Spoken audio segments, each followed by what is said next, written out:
sila mga guys. Ayan sila, gihungitan na ko. Kay dili manigoro og pangaon. Kami. Kalisod mga guys, ug damo kang mga alaga kay magastos sa pagkaon mga guys. Kaya tis-tis na lang tani ani. Come here. Mga hinungitan na ko na sila guys, pakikita maganalan ako no. Kami ni imbis nga nakapahinga na unta ko sa pagpanganak mga guys, kay wa pa koy mga apo nga gialagaan. Sus. Di ato guys, nangandoy ko og apo. Unya, gitagaan ko og apo nga grabing damo mga guys, 7, sabay-sabay silang tanan. 7 mga guys akong apo karon. Instant talaga. Instant lola sa inday. Oh. Mao na siya karon, imbis na pahinga na ta sa pag-alaga sa mga bata. Agoy, mas labaw pa sila alagaunon mga guys kaysa sa mga babies. Kasi sila buti pa yung mga baby na mga ano na yung mga tao, yung mga baby talaga. Kay kuan siya guys, kung malibang di magkalat-kalat.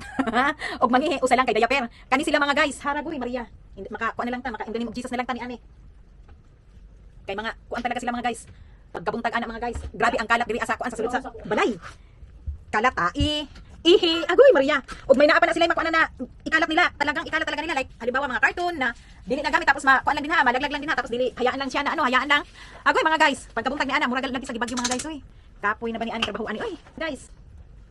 Kung gusto niyo mga guys, tabang ay kuan na lang mo, tabang na lang mo og tan-aw. Ay Maria. Alam niyo na yun mga guys. Kisay sa ano sa message. Ay Maria, ambot na lang kaniya, mga ambot na dagko na baya sila mga guys, agoy mga tambok baya kay sus.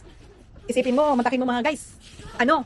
3 hita lagi. Dati nga 4 yan mga guys, syempre kailangan magtipid mga guys kasi marami sila. Kaya ang ginagawa ko mga guys, hinahaluan ko na lang ng kanin para para makatipid. So, that's it. And that's all. Thank you for watching mga guys. Kung sino naman ang may diyan mga guys, baka naman kung gusto niyo mag-sponsor sa pagkain ng mga puppies namin mga guys. Thank you so much. God bless you all. Love you all.